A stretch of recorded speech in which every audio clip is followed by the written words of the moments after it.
Assalamualaikum warahmatullahi wabarakatuh. Selamat malam. Kenalkan kami dari kelompok 8, kelas IF 4405 dalam mata kuliah manajemen proyek ingin mempresentasikan hasil tugas besar kami. Pertama-tama, perkenalkan nama saya Laurentius Yudhistira dengan NIM 13011180303 dan dengan rekan saya. Aldia Rizdanto 1301194025. Lanjut ke bagian pendahuluan. Jadi dalam melaksanakan tugas yang diemban oleh Kementerian Sekretariat Negara, instansi ini menggunakan aplikasi software dan juga database yang contohnya akan digunakan sebagai arsip hasil pekerjaan. Maka dari itu, instansi ini memerlukan pemutahiran dan juga penambahan fitur dalam aplikasi dan database untuk dapat mengerjakan tugas lebih efisien. Dalam laporan presentasi laporan tugas besar kami, ada 5 yang akan kami bahas, yaitu dari project scope, kemudian dari time management, kemudian cost management, risk management, dan yang terakhir quality management. Selanjutnya akan dilanjutkan project scope oleh teman saya. Baik, project scope ini next. Hal ini untuk sangat penting karena untuk mengetahui lingkup dan scope yang akan dikerjakan pada proyek jasa perawatan aplikasi Sekretariat Negara dengan memaksimalkan budget yang ada. Next, kemudian hal ini outputnya adalah project charter, dokumen project charter, terus Gantt chart, yaitu timeline dari pengerjaan proyek dan tanggung jawab dari satu kegiatan pada timeline tersebut. Kemudian yang terakhir RAB atau rancangan anggaran biaya. Next. Nah, tujuan dari proyek ini adalah membuat tambahan modul dan perbaikan, kemudian upgrade database aplikasi sesuai kebutuhan pengguna, dan kemudian yang terakhir adalah monitoring. Next.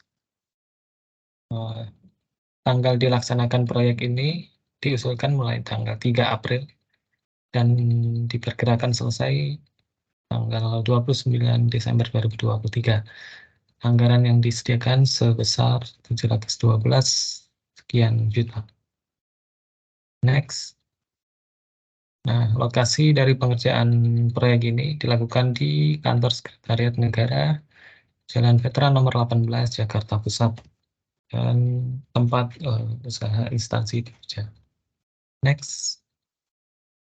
Kemudian ada struktur organisasi yang paling atas, yaitu CEO, kemudian membawahi project leader, kemudian project leader membawahi HR manager, IT division manager, dan resource manager.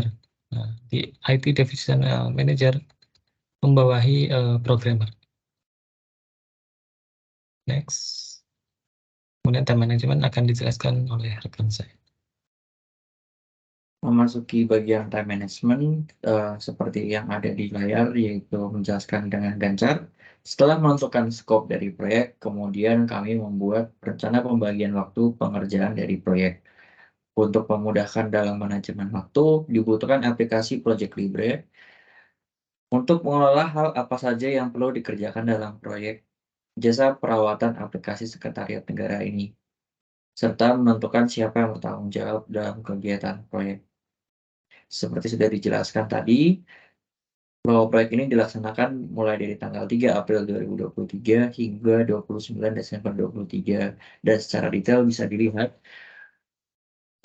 berdasarkan dengan tujuan dan batasan yang sudah ditetapkan dalam proyek ini. Pengerjaan kami dimulai dari penambahan modul secara singkat akan dimulai dari penambahan modul, kemudian dari perbaikan modul, kemudian ada update database, dan yang terakhir adalah monitoring dan maintenance dari penambahan modul aplikasi dan juga update database yang telah dilakukan. cost management yaitu bertujuan untuk memaksimalkan tujuan dari satu proyek dengan anggaran atau budget yang ada, dengan memanage dari anggaran tersebut. Yang pertama ada biaya personil. Biaya personil ada tenaga ahli sejumlah 445 sekian juta, kemudian tenaga pendukung 157 juta sekian, kemudian totalnya 603 sekian. Kemudian biaya personil disejumlahkan sebesar 38 sekian, dan total dari biaya personil dan non personil sebesar 641 sekian, dengan pajak sebesar 11%, yaitu 70 sekian juta. Dan total dari semua biaya, keseluruhan biaya adalah 712 sekian, sesuai anggaran yang diberikan. Next, akan dijelaskan oleh teman saya. Kemudian memasuki bagian risk management. Manajemen risiko ini sangat mempengaruhi anggaran yang disediakan untuk memaksimalkan dalam realisasi proyek kami, jasa perawatan aplikasi Kementerian Sekretariat Negara, dibutuhkan manajemen risiko atau risk management pada saat pengerjaan proyek. Berikut beberapa risiko yang kami perkirakan dapat terjadi pada proyek ini. Yang pertama, adanya kehilangan data dalam pengerjaan. Kedua, yaitu anggaran yang melebihi rencana anggaran. Kemudian, anggaran yang tidak digunakan secara efisien dalam pengerjaan proyek. Yang keempat, ada penambahan modul aplikasi yang tidak sesuai dengan rencana atau batasan. Kemudian yang kelima adalah rencana atau pengerjaan requirement engineering yang tidak sesuai. Kemudian yang keenam, ada perbaikan modul yang tidak sesuai dengan rencana.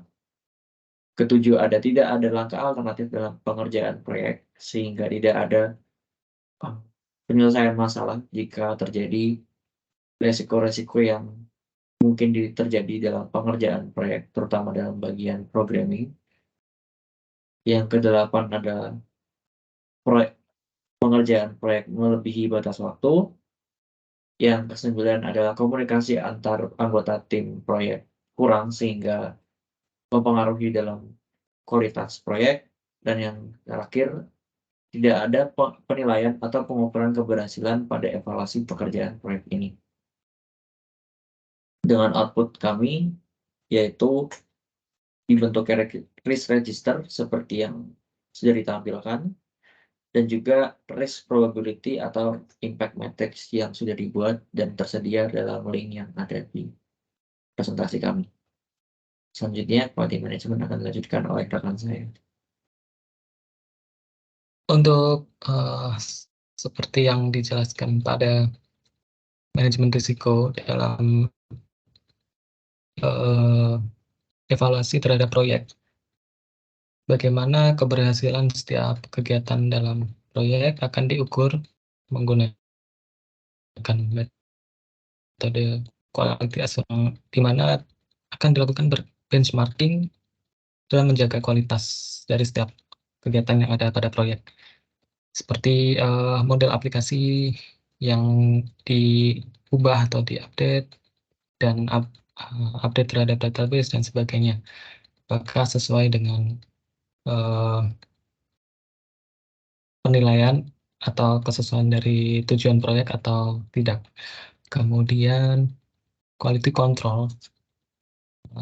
Proyek ini menggunakan beberapa tools untuk mengatur kualitas kontrol dari proyek, yaitu seperti histogram, kemudian cause effect diagram, dan Pareto diagram.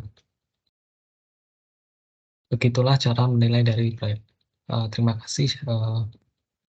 Apakah ada pertanyaan? Jika tidak, maka akan saya kembalikan ke rekan saya. Dengan begini, Dengan begitu sudah selesai presentasi kami pada waktu kali ini. Terima kasih atas perhatiannya. Kami dari kelompok 8, pamit undur diri. Mohon maaf jika ada kesalahan dalam presentasi kami, dan semoga, eee, hasil presentasi kami dapat berbuah baik untuk ke depannya. Sekian dari kami, terima kasih. Waalaikumsalam warahmatullahi wabarakatuh.